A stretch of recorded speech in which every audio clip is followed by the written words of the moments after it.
जय हिंद दोस्तों, मैं हूं प्रभात। पीसीएस शिक्षा के मंच पे आप तमाम अभ्यर्थियों का हार्दिक अभिनंदन है। चर्चा के मुख्य बिंदु में है अप्रैल थर्ड वीक का ये अंतर्राष्ट्रीय न्यूज। इसके पहले हम लोगों ने नेशनल न्यूज को कवर कर लिया है। एक बार आप सभी को याद दिला दें कि यदि आपने इसके पहले तीनों ही सप्ताह का वीडियो नहीं देखा है तो आप प्लेलिस्ट में जाकर उन सारे वीडियो को देख सकते हैं। और चैनल को यदि आपने सब्सक्राइब नहीं किया है तो जल्दी से जाकर चैनल को सब्सक्राइब करें, बेल आइकन को दबा लें ताकि आपको नोटिफिकेशन कंटिन्यू और सही समय पर मिलता रहे और आप अपने करंट अफेयर्स को अपडेट कर पाएँ।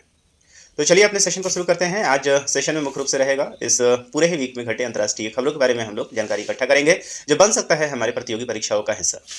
चलिए चलते हैं प्रमुख खबरों के ऊपर। सबसे पहले बात करेंगे हम लोग आज खबरों में सबसे इंपॉर्टेंट है यहाँ पे अमेरिका के साथ ईरान की दूसरी दौर की परमाणु वार्ता रोम में होगी। अब आपको मैंने इसके पहले वाले कंटेंट में कवर किया था कि अंतर्राष्ट्रीय संबंधों के दौरान जब से अमेरिका में आपने देखा है कि डोनाल्ड ट्रंप जो है वो प्रशासन आया है, उसके बाद लगातार ईरान के साथ संपर्क साधने का प्रयास किया जा रहा है। और ईरान के साथ संपर्क साधने का जो सबसे बड़ा कारण है वो है ईरान का परमाणु हथियार के क्षेत्र में आगे बढ़ना। अमेरिका को इस बात का इन्फॉर्मेशन पहले से ही है कि ईरान ने लगभग 60% से ज़्यादा यूरेनियम इनरिचमेंट कर लिया है। और इसका मतलब यह है कि आने वाले समय में यदि ईरान को रोका नहीं गया तो ईरान निश्चित रूप से एक परमाणु संपन्न देश भी अपने आप को घोषित कर देगा। और ऐसे में गल्फ कंट्री के बीच में और जो पूरी की पूरी जो गल्फ खाड़ी है वहाँ पे एक असंतुलन की स्थिति उत्पन्न हो सकती है और यहाँ पे अमेरिका का कंट्रोल करना बहुत ही मुश्किल हो जाएगा। तो यही कारण है कि यहाँ पे जो भी परमाणु यूरेनियम इनके पास उपलब्ध है उसका फ्रेंडली उपयोग करने के लिए अमेरिका लगातार यहाँ पे प्रयास कर रहा है। आइए समझते हैं पूरा का पूरा ये न्यूज़ क्या है। तो इसके पहले मैंने आपको बताया था कि पहला जो वार्ता इसका हुआ था ये कहाँ हुआ था, ओमान मस्कट में हुआ था। और ये दूसरे दौर का वार्ता आप देख रहे हैं कि रोम इटली में प्रस्तावित है। और तीसरा जो वार्ता है इसका भी डिसीजन हो चुका है और ये वापस से ओमान मस्कट के बीच में होगा। और इस पूरे के पूरे वार्ता के दौरान जो मध्यस्थ की भूमिका निभा रहा है वो ओमान मस्कट निभा रहा है, इस बात को आप याद रखेंगे। आइए समझते हैं पूरा का पूरा ये न्यूज़ क्या है। तो अंतर्राष्ट्रीय परमाणु ऊर्जा एजेंसी के महानिदेशक राफेल मारियान ग्रासी, जो आपको दिख रहे हैं यहाँ पे, ये आपको यहाँ पे नजर आ रहे हैं, गुरुवार को तेहरान में ईरान परमाणु ऊर्जा संगठन के प्रमुख मोहम्मद इस्माइली से भेंट किया है। कहाँ है पूरा का पूरा, ये दुबई से पूरा न्यूज़ निकल कर आ रहा है। अमेरिका के साथ ईरान की परमाणु वार्ता का अगला दौर शनिवार को रोम में आयोजित किया जाएगा। तो इसके पहले मैं आपको बता दूं कि पहला दौर जो है वो एक तो ओमान ने मध्यस्थता किया है और दूसरा चीज़ ओमान मस्कट में ही ये हुआ है। और हुआ कैसे था, तो दोनों ही दो रूम में अलग अलग ईरान और अमेरिका के प्रतिनिधि बैठे हुए थे, जबकि बीच में आप देखेंगे कि ओमान के जो प्रतिनिधि थे वो यहाँ बैठे रहे थे और दोनों एक दूसरे के बीच में क्या कर रहे थे, इंटरप्रेट कर रहे थे। आगे जब ईरान के राष्ट्रपति अभी मसूद पेजेस्कियन हैं ने औपचारिक रूप से अपने एक उपराष्ट्रपति के रूप में अपने इस्तीफे की मंजूरी दे दी है, जो 2015 के परमाणु समझौते में तेहरान के प्रमुख वार्ताकार थे। तो इसके पहले आपने देखा कि जब ट्रंप प्रशासन इसके पहले भी थी तो वहाँ भी ईरान के साथ आपने देखा होगा कि परमाणु समझौते की बात चल रही थी और इससे पहले परमाणु समझौते में तेहरान के प्रमुख वार्ताकार यहाँ पे थे। अंतर्राष्ट्रीय परमाणु ऊर्जा एजेंसी के राफेल मारियानो ग्रासी, इनका नाम याद रखिएगा, संभव है कि ये एग्जाम में आपके लिए काम करे। कारण ये है कि ये पूरा का पूरा जो डील है ये चर्चे में है। तो अंतर्राष्ट्रीय परमाणु ऊर्जा एजेंसी के राफेल मारियानो ग्रासी भी बुधवार को इस्लामिक गणराज्य पहुंचे हैं और उनकी वार्ता में किसी भी प्रस्तावित सौदे के तहत IEA दैट इज परमाणु ऊर्जा केंद्र की बात हो रही है, निरीक्षकों में क्या पहुँच मिल सकती है, बातचीत में शामिल हो सकती है। ओमान रोम में होने वाले वार्ता में फिर से मध्यस्थता करेगा और ओमान के विदेश मंत्री ने पिछले हफ्ते मस्कट में हुए पहले दौरे की वार्ता में मध्यस्थता की भूमिका निभाई थी। दोनों देशों के बीच में चली आ रही दुश्मनी के बीच वार्ता का महत्व और भी बढ़ गया है। अमेरिकी राष्ट्रपति डोनाल्ड ट्रंप ने धमकी दी है कि अगर समझौता नहीं हुआ तो ईरान के परमाणु कार्यक्रम को निशाना बनाकर हवाई हमला करेंगे। देखिए ये पूरा का पूरा आप देख रहे हैं जो कंटेंट चल रहा है, दोनों ही देश को एक दूसरे की तत्काल अभी जरूरत है। कारण ये है कि यदि अमेरिका और ईरान के बीच में ये सहमति बन जाती है तो सबसे बड़ा फायदा यदि यहाँ पे किसी को होगा तो फायदा ईरान को तो होगा ही होगा, भारत को इससे सबसे ज़्यादा फायदा होगा, क्योंकि भारत USA ने ईरान के ऊपर कई सारे सैंक्शंस लगा रखे हैं। दोनों देशों के बीच में यदि रास्ता सुधरता है तो भारत के लिए सबसे बड़ा फायदा यह है कि भारत तेल का सबसे बड़ा जो उत्पादक कंट्री था, भारत के लिए सबसे बड़ा आयातक जो कंट्री था वो ईरान था। और दूसरी चीज़ ये है कि यहाँ पे जो बंदरगाह जहाँ पे भारत काम कर रहा है, इन सारों के लिए भारत के हित में ये काफ़ी बड़ा फैसला होगा। साथ ही साथ यदि परमाणु ऊर्जा का डील दोनों के बीच में संपन्न हो जाता है तो इस पूरे रीजन में आप देखेंगे कि एक बार शांति का दौर भी प्रारंभ हो सकता है। अब आगे आगे होता है क्या, इस चीज़ को आगे हम लोग कवर करेंगे, लेकिन तत्काल पूरे विश्व कम्युनिटी के लिए देखेंगे आप तो एक बड़ी पहल है और जो संभव यदि हो जाता है तो निश्चित रूप से शांति की तरफ ये पूरा का पूरा जो गल्फ रीजन है, जो आज के डेट में युद्ध का एक पूरा मैदान बना हुआ है, वहाँ पे शांति मिल सकती है। चलते हैं अपने अगले न्यूज़ की तरफ। WHO सदस्यों में महामारी संधि के मसौदे पर बनी सहमति। तो WHO में अभी आपको पता है कि इसके कुछ दिन पहले ही WHO से अमेरिका ने विड्रॉ कर लिया था और उसके बाद अमेरिका के विड्रॉ होने के बाद अब किसी भी बड़े सहमति को लेकर एक सेंसस स्थापित करना ये बड़ी बात होगी। तो इसी से संबंध में एक आपको बड़ा न्यूज़ निकल कर आ रहा है कि डब्ल्यूएचओ सदस्यों में महामारी संधि के मसौदे पर बनी है सहमति। मतलब ये है कि इससे पहले आपने देखा था कि किस तरीके से कोविड ने पूरी दुनिया को अलग थलग कर दिया था, और यदि ऐसे कोई भी महामारी वापस से पूरी दुनिया में आती है तो उसको कैसे टैकल किया जाएगा, उस चीज़ के लिए दिशा निर्देश देने का काम यहाँ पे इस संधि में किया गया है। आइए समझते हैं पूरे न्यूज़ को क्या है। तो कोविड-19 महामारी के 5 वर्ष के बाद विश्व स्वास्थ्य संगठन के सदस्य देशों के बीच एक मसौदा महामारी संधि पर सहमति बन गई है। यह संधि इस बात के लिए दिशा निर्देश तय करेगी कि अंतर्राष्ट्रीय समुदाय अगले वैश्विक स्वास्थ्य संकट का सामना कैसे करेंगे। मसौदा को बुधवार को अंतिम रूप दिया गया।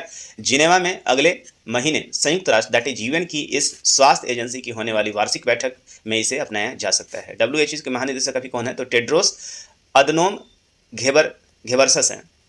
इन्होंने ऐतिहासिक क्षण घोषित करते हुए कहा कि देशों ने साबित कर दिया है कि हमारी विभाजित दुनिया में राष्ट्र अभी एक समान आधार और साझा प्रतिक्रिया खोजने के लिए मिलकर कर सकते हैं। तो ये जो स्टेटमेंट है इनका, स्पेशली ये स्टेटमेंट यूएसए को लेकर आया है, क्योंकि यूएसए जब से डोनाल्ड ट्रंप आए हैं तब से आपने देखा कि उन्होंने पेरिस एग्रीमेंट से अपने आप को एग्जिट कर दिया है, डब्ल्यूएचओ से अपने आप को एग्रीमेंट कर दिया, मतलब वहाँ से एग्जिट कर दिया है। तो इस बात को लेकर इनका ये स्टेटमेंट था।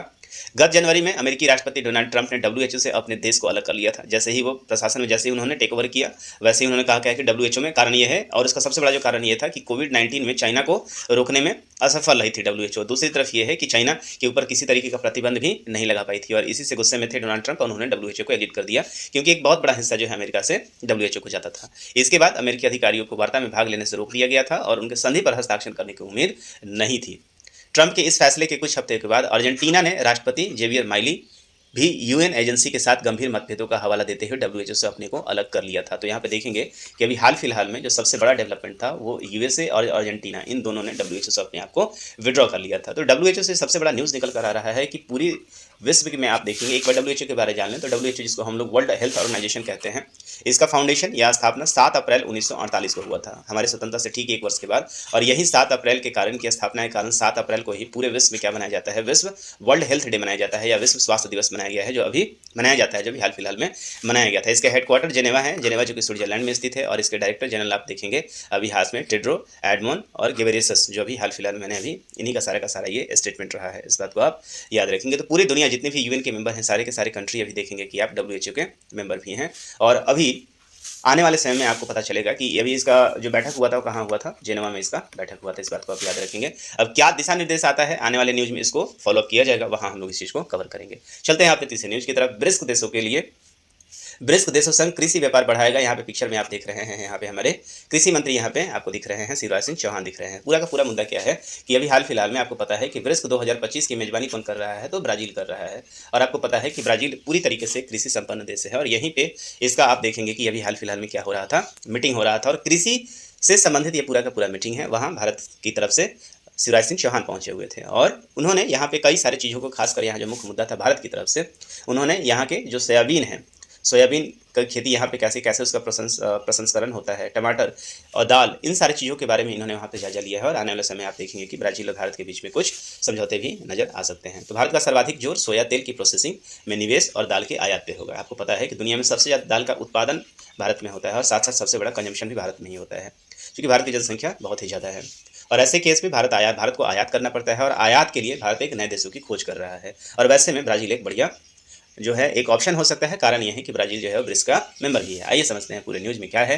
तो विश्व स्तर पर खाद्य सुरक्षा के लिए ब्रिक्स देश प्रतिबद्ध है, और भारत ने ब्रिक्स देशों में कृषि मंत्रियों की बैठक पर परस्पर कृषि व्यापार बढ़ाने पर जोर दिया है। तो आपको याद रखें कि ये पूरा का पूरा जो बैठक था वो केवल कृषि स्तर पर बैठक था, क्योंकि आपको पता है कि ब्रिक्स जो है वो ट्रेड ब्लॉक है। तो यहाँ ज़्यादा से ज़्यादा जो बातें होती हैं वो ट्रेड से संबंधित है, और यहाँ क्या है, कृषि से संबंधित बातें हो रही थी।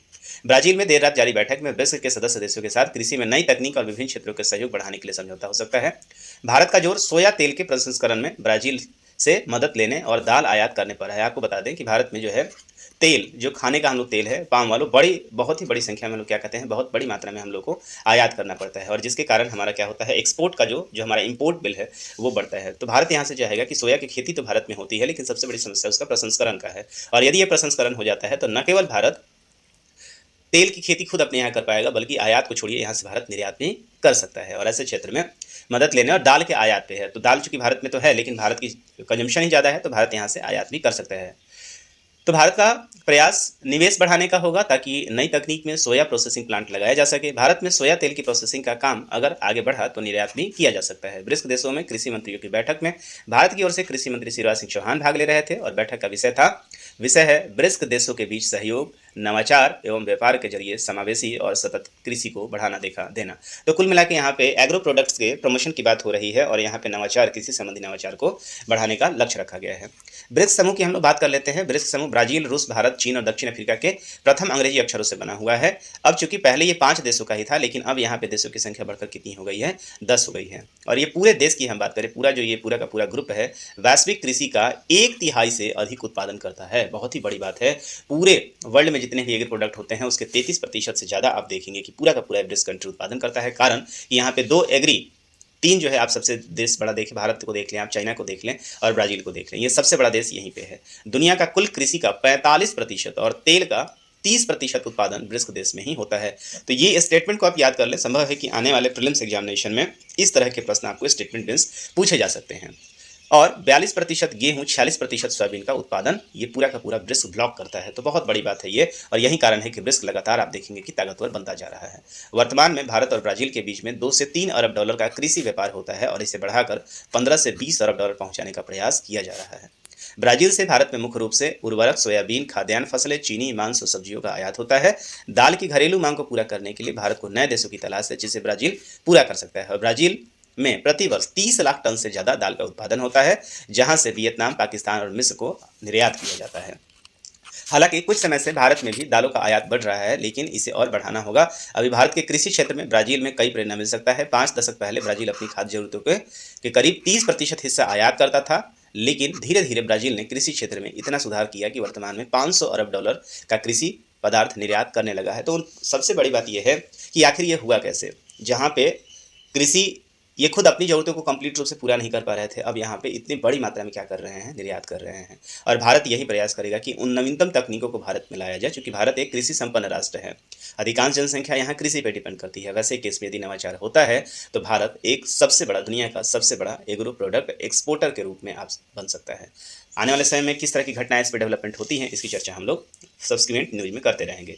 चलते हैं थोड़ा सा ब्रिक्स के बारे में जान लेते हैं। तो ब्रिक्स आपको पता है कि 2025 का जो ब्रिक्स है ये कहाँ पे हो रहा है, तो ब्राज़ील में हो रहा है। इस बात को आप याद रखेंगे। मेंबर्स की बात करेंगे आप यहाँ पे, तो देखिए Brazil, Russia, India, people of China आपको दिख रहा है। तो यहाँ से आप देखेंगे कि इन्हीं के नामों से शुरुआती दौर में आप देखेंगे इन्हीं के नामों से क्या नाम पड़ा था, ब्रिक्स का नाम पड़ा हुआ था। बाद में भी हाल फिलहाल में सबसे लेटेस्ट मेंबर्स ने ज्वाइन किया है इजिप्ट, इथोपिया, इंडोनेशिया, ईरान और यूएई ने सबसे लेटेस्ट में भी ज्वाइन किया है। ब्रिक्स की अवधारणा की बात करेंगे कि सबसे पहले ब्रिक्स की जो अवधारणा है वो कहाँ से आई थी, तो रसियन 2001 में आप देखेंगे कि एक जिम ओनील को, ब्रिटिश इकोनॉमिस्ट जिम ओनील, और सबसे पहले 2001 में ब्रिटिश जो एक इकोनॉमिस्ट थे जिम ओनील की ये पहल थी। और उसके बाद आप देखेंगे कि गोल्ड सैक्स 2001 to designate the group of emerging market the first summit, इसका कहाँ हुआ था, सबसे पहला समिट जो हुआ था 2009 में हुआ था। इस बात को याद रखेंगे। फाउंडिंग कंट्री के रूप में आप देखेंगे ब्राज़ील, रसिया, इंडिया और चाइना हुआ करते थे। और बाद में आपने देखा कि यहाँ पे साउथ अफ्रीका भी अप्रैल 2010 में जो है किसने ज्वाइन किया था, साउथ अफ्रीका ने इसको ज्वाइन कर लिया था। और उसके बाद लगातार यहाँ पे संख्या बढ़ती जा रही है। और अभी देखेंगे कि यहाँ पे अभी तक जो है इसको ब्रिक्स प्लस में लाया गया है और यहाँ पे अब सदस्यों की संख्या कितनी हो गई है, 10 हो गई है। अगले न्यूज़ की तरफ चलते हैं। तो ये आप देख पा रहे हैं ब्राज़ील, और यहाँ पे ब्राज़ील से मतलब ब्रिक्स समर्थित जो एक बैंक है उसको भी आपको याद रखना चाहिए, द न्यू डेवलपमेंट बैंक है। हेडक्वार्टर इसका कहाँ है, शंघाई चाइना में है, और मुख्य रूप से चाइना इसका प्रतिनिधित्व करता है। सबसे ज़्यादा शेयर जो है किसका है, यहाँ पे चाइना का ही है। और यहाँ पे आप देख पा रहे हैं न्यू डेवलपमेंट बैंक, याद रखिएगा एडीबी जो है, एडीबी और एनडीबी इन दोनों में थोड़ा सा कन्फ्यूजन होता है। तो न्यू डेवलपमेंट बैंक जो है वो ब्रिक्स का बैंक है, इस बात को आप याद रखेंगे। और एडीबी जो है एशियन डेवलपमेंट बैंक है, ये मुख्य रूप से जापान और भारत का जो है बड़ा हिस्सा यहाँ पे लगा हुआ है। आइए चलते हैं अपने अगले न्यूज की तरफ। रूसी सुप्रीम कोर्ट ने प्रतिबंधित आतंकी समूह की सूची से तालिबान को हटा लिया है। तो आपको पता है कि 2003 में रूस ने क्या किया था, तालिबान को एक आतंकी संगठन घोषित किया था। रूस ने 2003 में तालिबान को एक आतंकी संगठन घोषित किया था। लेकिन आपको मालूम है कि अगस्त 2021 का उस समय था जब अमेरिका, आप देखेंगे कि अमेरिकी सेना यहाँ से चले जाते हैं और यहाँ पे जो अफगानिस्तान है वो कंप्लीट रूप से, अफगानिस्तान के ऊपर तालिबान का क्या होता है, कंप्लीट रूप से डिनोमिनेशन हो जाता है। और आज के डेट में अफगानिस्तान को कंप्लीट रूप से तालिबान ने टेक ओवर कर लिया है और वहाँ पे अब शांतिपूर्ण ढंग से सरकार चलाया भी जा रहा है। और यही कारण है कि अब रसिया ने क्या किया है, इसको अब इस केस के रूप से तालिबान को अब प्रतिबंधित आतंकी संगठन से अपना नाम वापस ले लिया है। मतलब अब अमेरिका ने इनके ऊपर से एक प्रतिबंधित आतंकी संगठन होने का जो है वो अपना एक टैग वापस ले लिया है। कारण है कि अब ओपन तौर पे तालिबान अब क्या चल रहा है, सरकार अपना वहाँ पे चला रहा है। बस यहाँ से और भी कुछ ज़्यादा न्यूज़ है नहीं, आगे चलते हैं। रक्षा कारोबार सहयोग बढ़ाएंगे भारत और सऊदी अरब। तो 22 और 23 अप्रैल को आप देखेंगे, 22 और 23 अप्रैल को आप देखेंगे कि सऊदी अरब प्रधानमंत्री की कौन सी यात्रा है, सऊदी अरब की यात्रा है। हालांकि जिस समय मैं ये लेक्चर रिकॉर्ड कर रहा हूं उस समय तक आप देखेंगे कि पहलगांव जो आतंकी हमला हो चुका है, उसके कारण प्रधानमंत्री को 22 अप्रैल को ही पहलगांव आतंकी हमला हुआ है और 22 तारीख को ही प्रधानमंत्री को वो सऊदी अरब का दौरा बीच में ही छोड़कर आना पड़ा है। हालांकि यहाँ पे बात करें हम लोग सऊदी अरब दौरे की, तो सऊदी अरब जो है वो आपको पता है कि गल्फ एसोसिएशन का, गल्फ कंट्री का सबसे बड़ा देश कौन सा है, सबसे पावरफुल जो देश है वो कौन सा है, सऊदी अरब है। और सऊदी अरब केवल पावरफुल देश ही नहीं है, आप बता दें कि सऊदी अरब में भारतीय प्रवासियों की संख्या बहुत ही ज़्यादा है। अमेरिका के बाद सबसे ज़्यादा प्रवासी कहीं रहते हैं तो सऊदी अरब में ही रहते हैं और इनकी संख्या लगभग 27 लाख से ज़्यादा है। तो दूसरा सबसे बड़ा जहाँ पे भारतीय जो डायस्पोरा रहती है वो कहाँ पे रहती है, तो सऊदी अरब में रहती है। और यही कारण है कि ये पूरा का पूरा आप देखेंगे गल्फ कंट्री के साथ हमारे रिलेशन जो है वो काफ़ी इंपॉर्टेंट हो गए हैं। और इसी संबंध में प्रधानमंत्री कहाँ गए थे, अभी गल्फ कंट्री के लिए गए हुए थे। आइए समझते हैं पूरा का पूरा न्यूज़ क्या है। तो भारत और सऊदी अरब के बीच में रक्षा कारोबार, ऊर्जा और संस्कृति सहयोग को बढ़ावा देने के लिए यहाँ पे प्रधानमंत्री वहाँ गए हुए थे। मोदी 22 से 23 अप्रैल को सऊदी अरब के 2 दिवसीय यात्रा पर जाएंगे, हालांकि वापस आ चुके हैं। मोदी की तरफ से क्राउन प्रिंस के समक्ष भारतीय हज यात्रियों की संख्या बढ़ाने का मुद्दा उठाया जाएगा और मोदी की यह तीसरी सऊदी यात्रा होगी। तो जब से उन्होंने अपना कार्यभार संभाला है तब से उनकी यह सऊदी अरब की तीसरी यात्रा होगी। यात्रा में रक्षा और कारोबारी सहयोग में 2 प्रमुख एजेंडा होगा। वैसे शीर्ष नेताओं के बीच में होने वाली बैठक में मौजूद वैश्विक माहौल को लेकर भी यहाँ पे चर्चा होगी। तो आपको बता दें यहाँ पे कि मोदी के इस दौर में सबसे खास पहलू रणनीति साझेदारी परिषद की दूसरी बैठक होगी और जो वर्ष 2019 में इस परिषद की स्थापना की गई थी। सबसे बड़ी बात है कि यहाँ पे बात की जा रही है हमारी स्ट्रेटेजिकल रणनीतिक साझेदारी की बात कर रही है कि जो सऊदी अरब होगा वो हमारा क्या होगा, स्ट्रेटेजिकली जो है हमारा रणनीतिक रूप से हमारा यदि ये दोस्त बनता है हमारा, इसके साथ यदि इनके साथ ये संबंध 2009 में ही, हालांकि 2019 में स्थापित हो गया था, तो भारत यहाँ पे ट्रेड के अलावा सैन्य के क्षेत्र में भी, सेना के क्षेत्र में भी इनके साथ सहयोग कर सकता है। इसके बाद आगे जो बात करिए, इस परिषद की पहली बैठक जो हुई थी, पहली बैठक 2025 में हुई थी। हालांकि आप देखेंगे परिषद यहाँ पे मजबूत बनाने के लिए अलग अलग क्षेत्र में कई तरह की समितियों का गठन यहाँ पे किया गया है। विदेश मंच जो विदेश सचिव हैं यहाँ पे विक्रम मिश्री ने बताया कि इन समितियों की लगातार बैठकें हो रही थी। कारोबार, निवेश और रक्षा क्षेत्र में गठित समितियों की भी बैठकें यहाँ पे हुई है। आप देखेंगे इस पूरे यदि आर्टिकल को पढ़ा जाएगा, हालांकि थोड़ा लंबा आर्टिकल है, तो यहाँ पे जो सबसे इंपॉर्टेंट आप देखेंगे कि यहाँ पे चर्चा हो रही है। पहला तो भारत का पक्ष रखेगा कि जो भारत से आप देखेंगे कि हज के यात्री जाते हैं, चूँकि भारत में मुसलमानों की संख्या बहुत ज़्यादा है और यहाँ से जितने भी हज यात्री जा रहे हैं तो हज यात्री को पहले आप देखेंगे कि 1.3 लाख जो हज यात्री है पहले जाते थे और भारत के ही प्रयास से आप देखेंगे कि यहाँ पे अब 2.7 लाख जो है हज यात्री यहाँ पे जाते हैं। और यहाँ पे अब इस हज यात्री को आप देखेंगे कि इसकी संख्या बढ़ाने का जो है वो प्रस्ताव भारत के द्वारा रखा गया है। तो पहला मुद्दा तो यहाँ पे ये था कि इनका जो है हज यात्री को संख्या बढ़ाया जाए।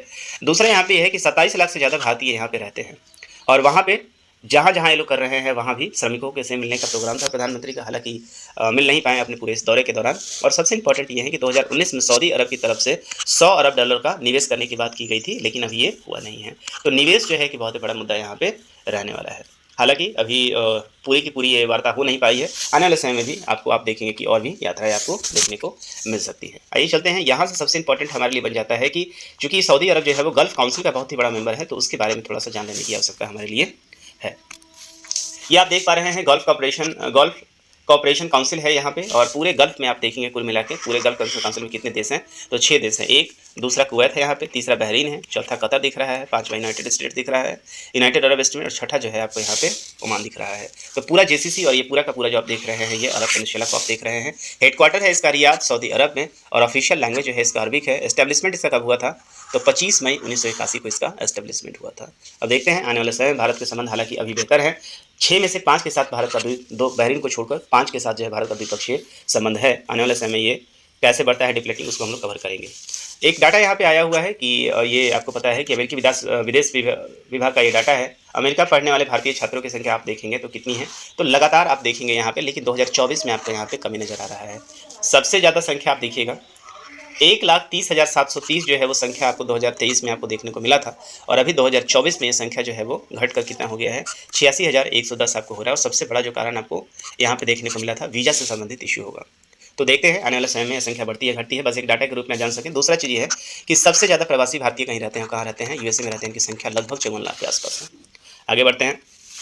परमाणु मुद्दे पर अमेरिकी और ईरान के बीच में 26 अप्रैल को फिर से बात करेंगे, तो ये उसी न्यूज़ का जो है वो फॉलो ऑफ है, तो इसको यहाँ कवर करने की ज़रूरत नहीं है, ये ऑलरेडी हम लोगों ने कवर कर लिया है।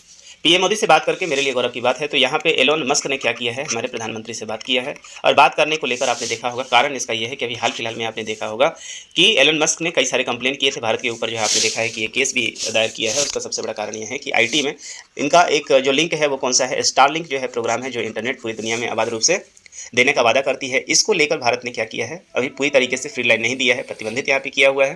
तो इस चीज़ को आप देखेंगे कि इसके कारण यहाँ पे प्रधानमंत्री से भी बातचीत हुई है एलन मस्क की। एलन मस्क आपको पता है कि एलन मस्क जो है अभी दुनिया के सबसे अमीर व्यक्ति में से भी हैं एक। दूसरी चीज़ आप देखेंगे यहाँ पे कि एलन मस्क की जो कंपनी है स्पेस एक्स, और सबसे बड़ा बात है कि यहाँ के जो इनकी टेस्ला है, जो कंपनी जो है ईवी कंपनी टेस्ला है, उनका प्रवेश हो सकता है यदि इनके बात से जो है आप देखेंगे कि इन दोनों के बात में यदि सहमति बन जाती है तो और संभव है कि प्रधानमंत्री से अगले इस वर्ष के आखिर तक एलन मस्क का भारत यात्रा भी यहाँ पे हो।